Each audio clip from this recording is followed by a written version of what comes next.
The first item on the agenda is the reading and approval of the minutes of the March 21 TRI-COMM meeting. Any motion from the members? Chair.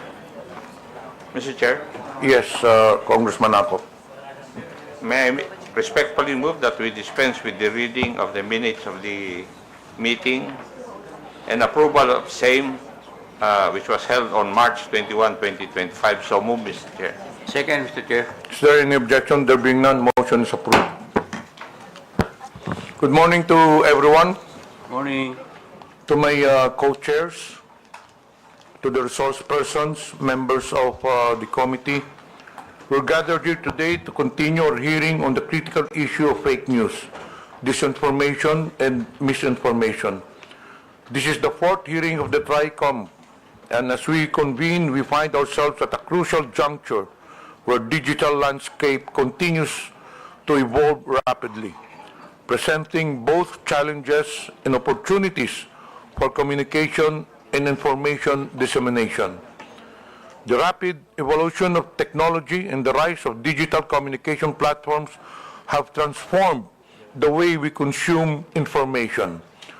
While these advancements have brought numerous benefits, they have also facilitated the spread of false narratives, manipulated truths, and an increasingly polarized public discourse. Today, we confront the daunting challenge of safeguarding our democracy and the integrity of our information ecosystem. Disinformation campaigns and the proliferation of fake news not only mislead citizens, but they also undermine trust in our institutions, weaponize public opinion, and threaten the very foundations of our democratic processes. Lalong-lalo na po sa panahong ito na kung saan ay naglipa na ang mga fake news laban sa mga tumatabo ngayong eleksyon. Nakakalungkot isipin na sa pagpapakalat ng mga maling impormasyon, hindi lang ang taong kanilang sinisiraan ang apektado, ngunit pati na rin ang ating bansa. Dapat tayo maging mapanuri. Huwag nating ipagwalang bala at bagkus labanan ang mga ganitong maling gawain. Together, we can confront the challenges posed by fake news and disinformation, ensuring a healthier public discourse. At sa hearing na ito, we will continue our exploration of the multidimensional aspects of this crisis, examining the roles of social media platforms, the impact of algorithmic amplification, and the psychological mechanisms that make individuals susceptible to false information. We invited and will hear from experts, advocates, and those on the front lines of combating this misinformation epidemic, as well as those who have been adversely affected by its far-reaching consequences. Our goal for today is not simply to identify the problems, but to forge a path forward, developing actionable strategies for education, policy reform, and technology that can counter these threats. We owe it to ourselves, to the future generations, and to the principles of truth and integrity upon which our society is built. At gaya po ng sinabi ko nung nakaraang pagdinig ng TRI-COMM, as we engage with our witnesses and panelists today, I urge each and every one of us to approach this inquiry with open minds and collaborative spirit. It is only through this kind of thoughtful dialogue and a concerted effort that we can uphold the integrity of information and empower individuals to become discerning consumer of news. I hope everybody will engage thoughtfully and openly as we delve into this pressing issue that not only threatens our present, but also shapes our collective future. Let us work together to reclaim the narrative, restore trust, and uphold the values that define us. Maraming salamat po sa lahat. May I now call the COMSEC to acknowledge the presence of the members of the committee and colleagues in Congress. Thank you, Mr. Chair. Good morning, everyone, Your Honors. For today's meeting, in attendance are the following members: Honorable Romeo Acop, Honorable Joseph Stephen Caraps Paduano, Honorable Salvador Pleito, Honorable Francisco Pablo Ortega V, Honorable Franz Castro. Also in attendance online, we have Honorable Jordan Jesus Romualdo, Honorable Edward Vera Perez Maceda, Honorable Marie Bernadette Escudero, Honorable Zia Alonto Adyong, Honorable Ed Christopher Go, Honorable Ambrosio Cruz, Honorable Edgar M. Chato, Honorable Raul Buboy Tupas, Honorable Ching Bernos, Honorable Sunny S.L. Lagon, and Honorable Celso Resencia. For today's meeting, Your Honors, we're happy to have with us the following resource persons.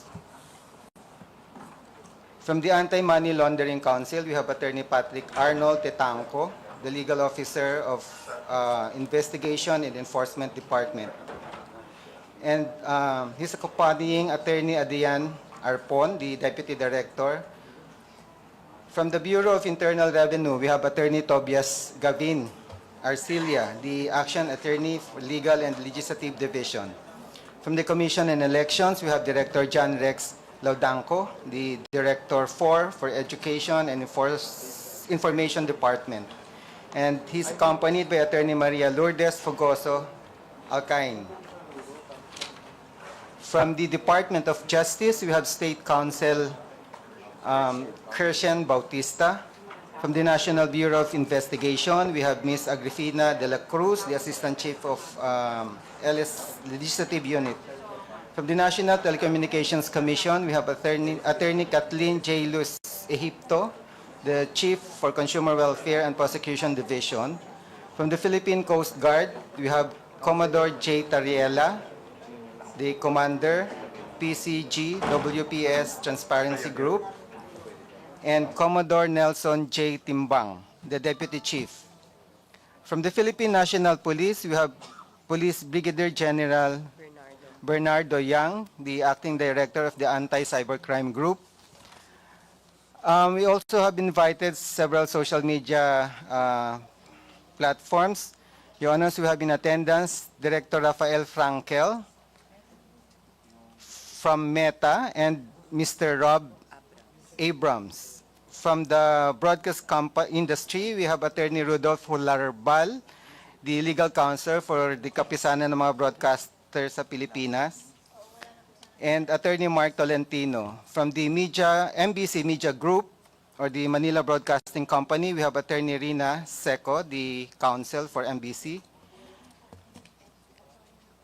In attendance also are Mr. Miko David, President of the Digital Marketing Association of the Philippines, Mr. Gerardo Sandoval, Vice President of the Social Weather Station, Mr. John Hart Alawigan from the Press 1 PH, and Ms. Lei Jensen San Diego. From civil society organization, from Scamwatch Philippines, we have Mr. Josel de Guzman. And some social media personalities we have in attendance, Ms. Grisette Laureata Chu, Ms. Elizabeth Joy Cruz, or Ms. Joy de Vivre, Attorney Rose Beatrix Trixie Cruz Angeles, Dr. Ethel Pineda Garcia, Mr. Manuel Mata, Dr. Richard Tesoro Mata, Mr. Elijah San Fernando, Ms. Suzanne Batalia, Attorney Glenn Chong, Ms. Maria Florinda Espenilla Duque, Mr. Claro Ganak, Mr. Alvin Montero, Mr. Jonathan Morales, Ms. Vivian Zapata Rodriguez, and Mr. Darwin Salceda. That's all, Your Honors. Thank you. Thank you, Comsec. As per our House rules, all resource persons must take their oath, but for those who have taken their oath already during the last hearing, you need not to. But for those who are appearing for the first time on this committee hearing, please rise for you to take the oath. COMSEC, please administer the oath. Please rise and raise your right hand. And please respond with I do. Do you swear to tell the truth, the whole truth, and nothing but the truth in this inquiry? I do. Thank you. Please take your seat. For the opportunity to be here today. We look forward to talking about our content policies, how we moderate content on our platform, and I know there's specific emphasis today on how we treat misinformation, and I'm happy to walk the committee through that. I just want to also say that we really appreciate the opportunity to be here. We always wanted to be here.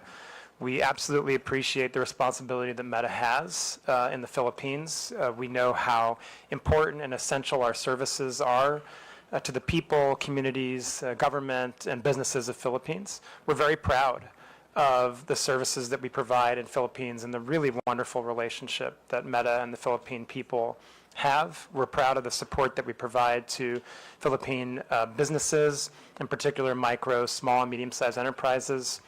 And so it's really an honor and a privilege to be here today. As you mentioned, Mr. Chairman, we do have a presentation, and I think that will serve really as my opening statement. And if we could therefore proceed to that, I'd be happy to walk the committee through our presentation, and then we're happy to take any questions. Okay, please proceed. Thank you, sir. But before that, may I acknowledge the presence? Oh, is he present or is he in the holding room? He's on the holding room. Later, we'll acknowledge him. Okay. May I acknowledge the presence of Honorable Arlene Brosas? Okay, please proceed, Doctor. Thank you, sir. Okay. So, Mr. Chairman and honorable members of the committee, this is a briefing on Meta's content policies and our enforcement, and like I said, with a particular emphasis on how we treat misinformation. Next slide, please. To begin with, I just want to emphasize some of the investments that Meta has made in the Philippines. Since 2017, we have been heavily involved in promoting digital literacy and digital entrepreneurship in Philippines. We have a project called Digital Tayo, which we have engaged in with the DICT, the Department of Education, DSWD, and a number of international and local non-governmental organizations in order to train Filipino people, including youth, on digital literacy. Mr. Chairman, you mentioned in your opening statement the importance of empowering Filipino people to understand how to interact with and then digest information in this digital ecosystem. And so this is the point of this entire program. And through this program, we have trained over 6.5 million Filipinos in digital literacy, and we are now incorporating into that program elements on AI as well, and we'll get to that in a little bit. The other emphasis we've had here in terms of our training programs has been on digital entrepreneurship. And our digital entrepreneurship training has really been focused on micro, small, and medium-sized enterprises in the Philippines. We give them tools and training programs to upskill and understand how they can better perform in the digital economy. We have worked in this regard with DTI, BSP, PCW, DSWD, DA, a number of NGOs. And in this program, we've trained over 60,000 micro, small, medium-sized enterprises in the Philippines since 2017. We're very proud of that work as well. And again, we are now incorporating generative AI and AI into those skills and upgrades. Next slide, please. An area where we have made significant investments in Philippines is in digital infrastructure connectivity. These are mainly the subsea cable network, which we have built to connect Philippines both back to North America and further in other places in the Asia-Pacific region. There are 4 main subsea cables that Meta is involved in that touch in the Philippines. The first is the Pacific Light Cable Network. This came online last year. Indeed, there's a picture of myself at the honor of launching the PLCN with President Marcos a year ago. And like many of our other subsea cables, this provides a lot of digital connectivity and infrastructure to the Filipino people. We also have the Jupiter cable system that connects the Philippines with Japan and the United States. This was completed in 2022. We have our Apricot system, which will connect Philippines with Taiwan, Japan, Guam, Indonesia, and Singapore when that's completed. And we also have our Bifrost cable system, and this is going to connect, again, Singapore with Philippines to Singapore, Indonesia, Guam, and the United States, and again, when that's completed. And so through these cable projects, the best estimates are that this is going to produce an additional $34 billion US of GDP in the Philippines and can create more than 380,000 jobs, on top of just the tremendous benefits that'll bring to Philippines who are trying to access the internet all over the country. Finally, I want to mention our most recent investments in Philippines, and this is really around AI. Only over the weekend, this is next slide, please. Meta launched our Llama 4 model, which is the most advanced, by many metrics, open source AI, generative AI model that's ever been released. And there's two main parts to these investments. In terms of Llama 4, what this means is that as an open source model, this large language model is free for people to use. Researchers, developers, academics, engineers, companies, they are free to download our Llama 4 model and use it so that they can create their own AI tools and their own AI systems. And this is absolutely true the world in the Philippines. And for this release, so for Llama 4, it's worth noting that this Llama 4 model specifically has capabilities in Tagalog, in Philippines local language. This was a significant investment of resources in Meta's part to make this available and capable in local language here in Philippines. But we recognize that this was a very strategic investment for us. Philippines is a wonderful market for Meta.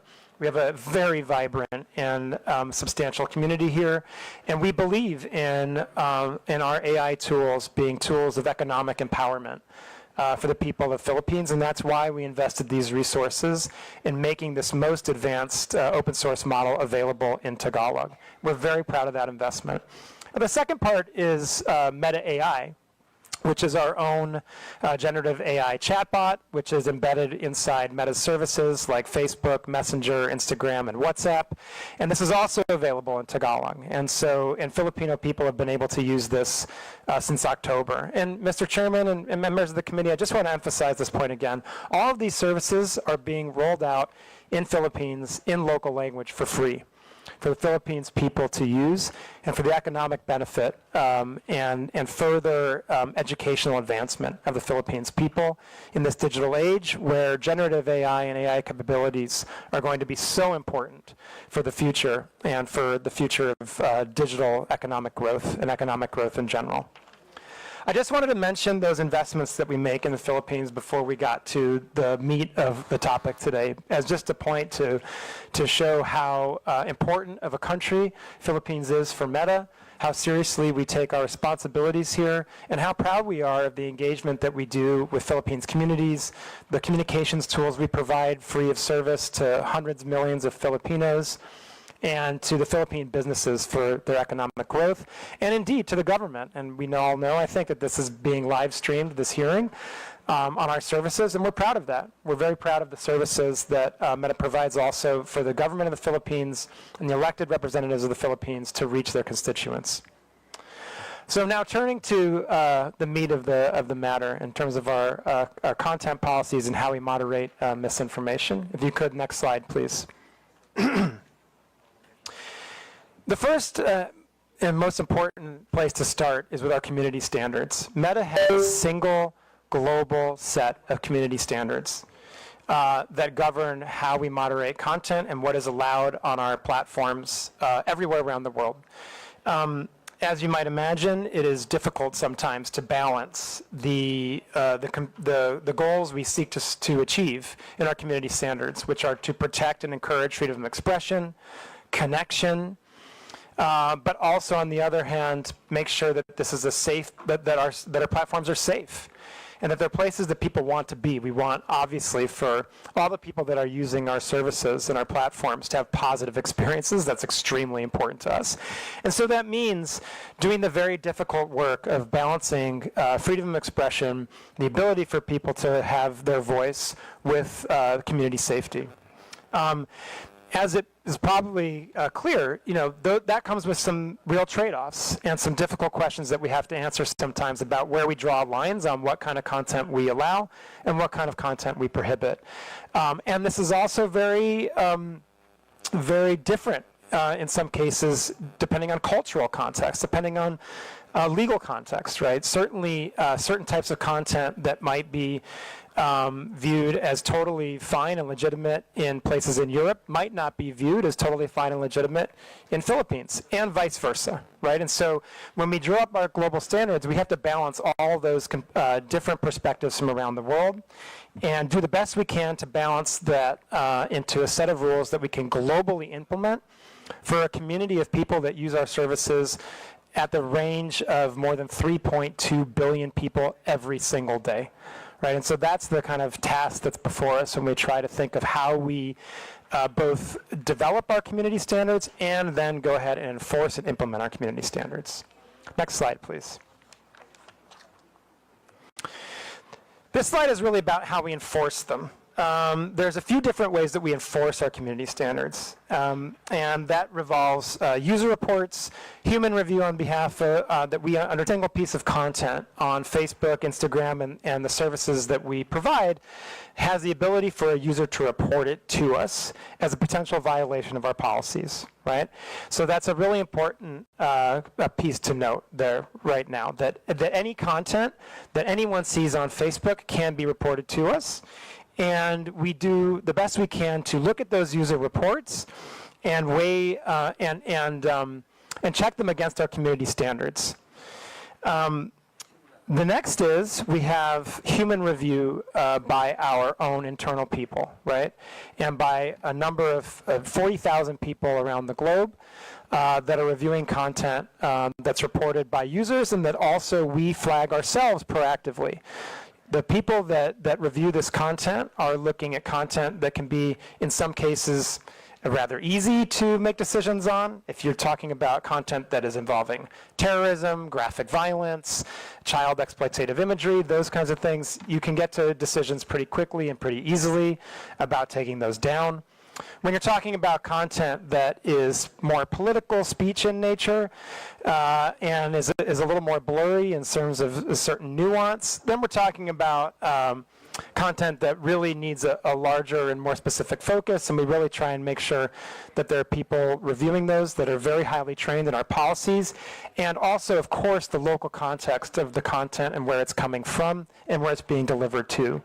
The same type of speech in one country, as I mentioned before, could be benign, but in the context of a different country in a different situation, it might be malevolent, right? And so we balance those very clearly by having humans review content that is flagged by different sources. And the kind of way that we really moderate content at real scale, because again, we're talking about billions of pieces of content every day, is by artificial intelligence and the machine learning that we've developed over many, many years. People now look at Meta as an artificial intelligence company, but the truth is that we have been an artificial intelligence company for many, many years already. And one of the ways that we've used artificial intelligence for a long time now is in order to moderate content at scale. And so what we do is we train what we call classifiers to look at our community standards and look at the content that's posted on our platforms and weigh those pieces of content against our community standards. And that's how we tend to moderate content really at scale. And like I said, for things like imagery that's clearly graphically violent or clearly includes terrorism content or child exploitative imagery, those artificial intelligence systems are very effective and work very well to proactively remove content that can be dangerous and illegal in many countries around the world. And so we have these three ways that we moderate content, right? We have the artificial intelligence that's operating in scale and very much in, again, and I want to stress this, in local language, in Tagalog. It absolutely has that capability. And then we have a series of, 40,000 people around the world that are humans that are trained in our community standards, and then we also rely on user reports. And it's those three main pillars that help us enforce our community standards. Next slide, please. Now, it's also important to recognize that there are a couple different ways you can moderate content. You can look at individual pieces of content, and that's very important, especially when it comes to user reports and anything that our machine tools are catching. But there's also the ways that we can look at disrupting entire networks of abusive actors, right? And so what we might look at when we talk about abusive networks are networks of people that are distributing child exploitative imagery, or like I said, terrorism content, or more recently we've looked at scam networks, right? We've looked at misinformation and disinformation networks. And in these cases, what you're talking about are a group of people that are intentionally coordinating their behavior to violate our policies. Often, in many cases, doing so by lying about who they are or being dishonest about who they are in the process, right? And so when we look and we see and we find evidence of these types of abusive networks, we have special policies in place that can also remove content at the network scale, right? And so when you think about that, then you're looking at removing content not just on a piece-by-piece basis, not just on a page-by-page or profile basis, but in a series of accounts, right? And so if you're talking about, examples where we might see a few hundred accounts or a few thousand accounts engaged in coordinated abuse of our platforms, then you're looking at the potential to remove all in one swoop, thousands or even sometimes hundreds of thousands, millions of pieces of individual content, right? And that's an incredibly effective tool that we use against criminal networks, and also in cases where we find there to be specific misinformation, disinformation campaign and foreign interference networks. At this stage, before I get to the next part about some of that work, I'm going to turn it over to my colleague Rob Abrams from our law enforcement team. He's going to specifically talk about some of the work that we do in collaboration with Philippines law enforcement and the very close relationship that we have with them. And then I'll continue. Thanks a lot, Rob. Thank you, Rafi. So I want to talk a little bit in a bit more depth, but not with a level of granularity that would afford our adversaries any sort of unnecessary insight into the obstacles that we put up. But I want to talk in a little bit more depth about the network disruptions that we do. They're very strategic in in nature. They're not merely about scale and taking down, 10,000 accounts at one time. They're about removing a false web of bona fides that these criminals go to great lengths to create so that they can contact people unwittingly by seemingly being friends of friends or having other sorts of connections. A lot of the work we do, especially here in the Philippines, is informed by the signal sharing and by the data requests we get from agencies like NBI, from the Office of Cybercrime, from CICC, from the Anti-Cybercrime Group at the PNP. And others. So a lot of the work that we've been able to do, I say this under oath, and I say this with a lot of passion. The Philippines has been seriously global leaders when it comes to helping us fight forced criminality and these scam centers, formerly known as POGOs, if you like, that operate here in the Philippines, target not only Filipinos, but are engaged in human trafficking, forced criminality, and are a large part of the scam and increasingly misinformation ecosystem that, again, have a big role here. I think there's one advantage that I'd like to point out, and I know it sounds perhaps a bit counterintuitive. Here in the Philippines, we know that scam centers operate, but we also know that law enforcement and the government here takes them very seriously. There are geopolitical black holes that we all know of, where law enforcement has no appetite to actually combat this. But because we have such a good relationship with PNP Office, Anti-Cyber ACG, with the NBI, with various task forces, we are able to ingest signal regularly. I can say again, under oath, there's probably not a day that goes by where I'm not in contact with a member of Philippines law enforcement. So with that, and I'm quite certain I'll receive some follow-up questions and as we go forward. With that, I'll turn back over to Rafi. Thank you, Mr. Chair.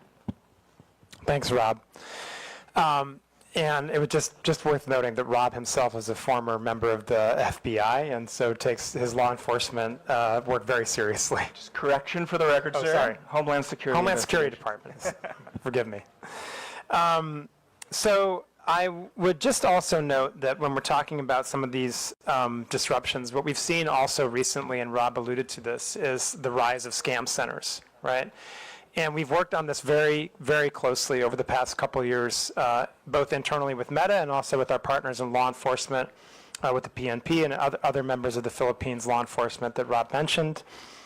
It's really worth noting that I think it's kind of clear at this point that what we see are these transnational criminal syndicates that are operating in a couple different countries around Southeast Asia and indeed globally. And they engage in forced criminality, human trafficking, and then, of course, the real horrible element of this is that not only are people forcibly trafficked to these locations, but then they're forced to engage in further crime and scams against other people. And so we've worked extremely hard to take down these networks on our platform to the point where by the end of 2024, we had removed and deleted over 2 million accounts that came from these organized criminal scam centers in Myanmar, Laos, Cambodia, the UAE, and indeed a few here in the Philippines as well. Thanks very much to our collaboration with Philippines law enforcement. I'd also like to just add for the record, the Filipino law enforcement community, as well as the BICAM in general, were among the first globally to flag this as a national security threat. So that has really sort of stepped up the tempo of our work and the investments we're doing around this work. So I just want to publicly acknowledge the law enforcement agencies, the military agencies, the regulatory agencies, and indeed members of the BICAM, who have been among the world leaders in flagging this not only as an economic threat to individual Filipinos, but as a national security threat here in the Philippines and globally. Of course, I don't want to get too granular on that, but the law enforcement agencies, and I'm sure your good self, Mr. Chair, are aware of exactly what I'm speaking of. If there are further, more granular conversations that you'd like to have around that, Mr. Chair, I, of course, would be honored to do that in executive session. And we have a great relationship with your law enforcement agencies and CICC. We held a conference in November in Bangkok, largely closed door and held under Chatham House rules. Filipino law enforcement were among sort of the flagship entities that were there. NBI spoke, PNP spoke, the PNP attaché in Bangkok spoke. He's been a fantastic advocate and source of trend sharing.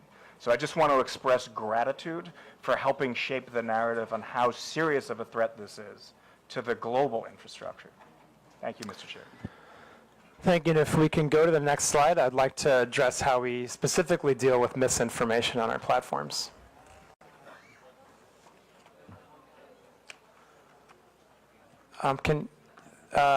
Next slide, please. Thank you. Okay.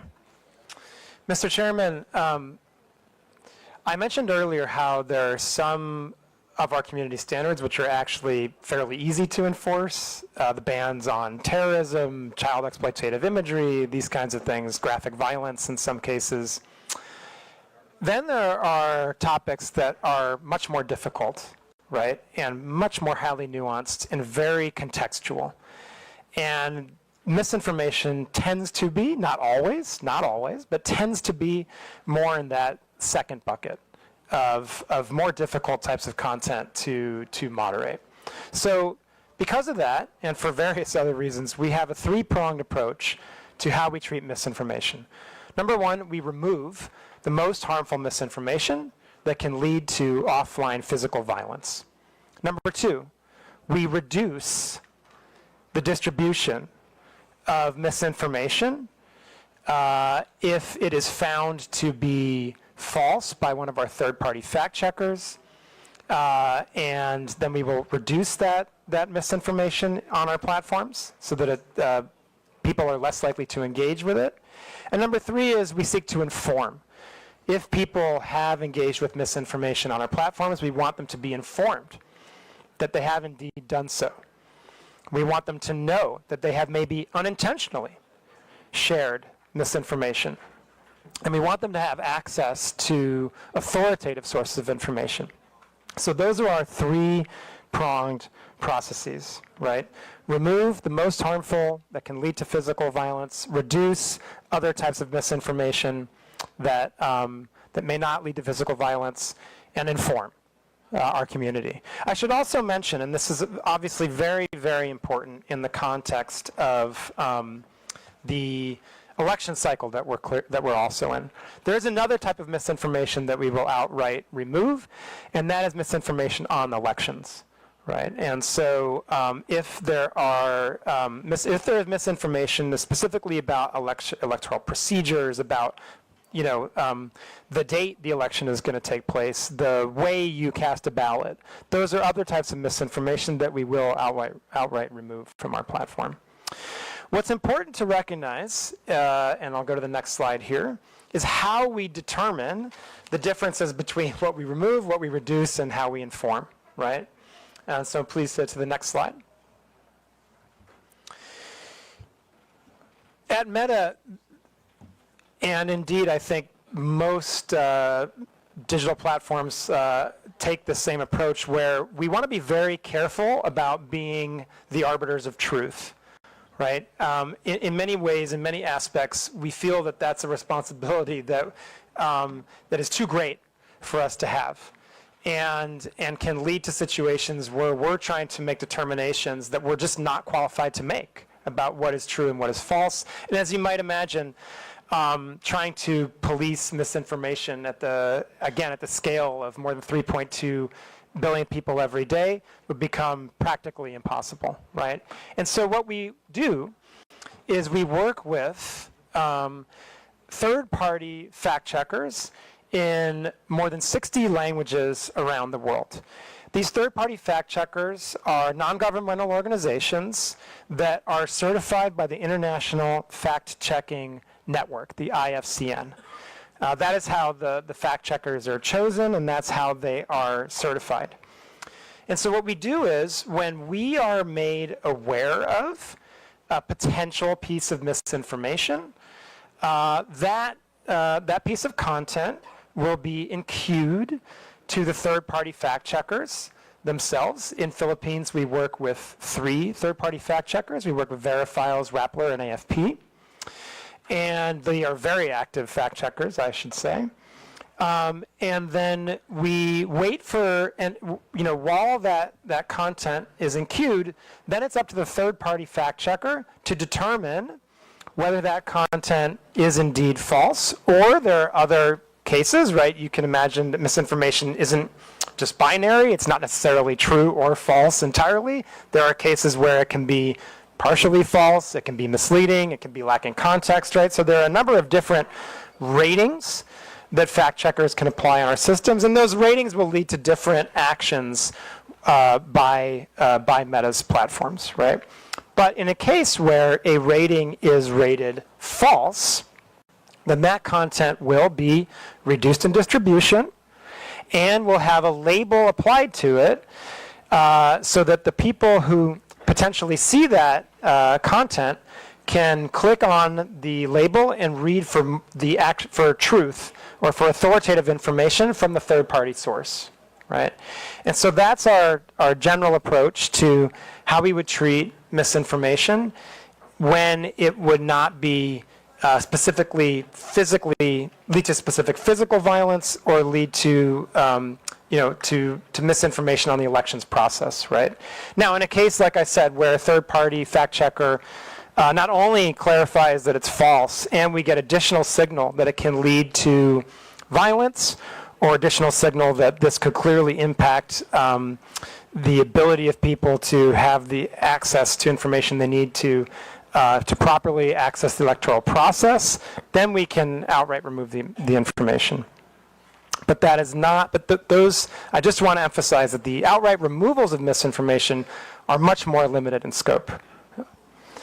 I would also just like to note that, you know, if we see that there are repeated violations, or sorry, I shouldn't say violations, if there are repeated instances of misinformation from the same people, from the same pages, then that can lead to overall less distribution of the content by those people and by those pages. And it can lead to other actions such as demonetization, the prohibition on placing ads, and so forth, right? So there are a number of kind of increasing scale of penalties that can be applied if you're a repeat purveyor of misinformation on our platforms. I think we have an example. If the next slide, please. Right.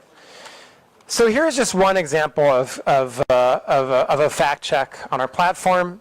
This was a fact check of a claim that a blogger made that the Philippines had used water cannons against the Chinese Coast Guard. This was false. This was rated false by our fact checkers. And you can see on the left, this is the actual fact check. And on the right, this is how the content would now appear on our platform with a screen over it, right, and a warning along with the label that explains that this is false content, right. And again, this would also be content that is reduced in distribution, and so even getting to that content would be much less likely on the part of any user using our platforms. I think the last thing I would just like to say is on the topic of misinformation is, you know, there can also be misinformation networks that are doing this with intentionality. You know, we put out a threat report, I believe, every quarter, where we go through globally the types of actions we've taken against networks. Right. I mentioned a number of actions we've taken recently against scam networks and transnational criminal networks in 2024. That was included in one of our threat reports. But it's public information. You can go online and access this information. And you know, we have taken down a number of networks over the years in Philippines for many different reasons, not just because of their misinformation. We've seen scam networks. We have seen misinformation, disinformation networks. Those are all publicly reported in our threat report. And again, we have done this in collaboration with local law enforcement, so that when we're made aware of, and our investigators internally can confirm that there are misinformation networks that are operating on our platforms, we will take those down. And Mr. Chairman, I've gone on for quite some time explaining our content moderation policies and the basics of our misinformation policies. I think Rob has added to that with some color around the very close collaboration that we have with law enforcement in the Philippines. I know there's a lot of questions that you and the committee want to answer, and I'm very happy to take those now with a lot of gratitude. And I want to emphasize this point: a lot of gratitude we have to you and the committee for giving us the space to be here to talk to you and the Filipino people about these very important issues. Thank you, Mr. Chairman. Thank you, Dr. Rafael. We will now proceed to the interpellation with regards to the Meta issue. The first to interpellate will be Honorable Franz Castro.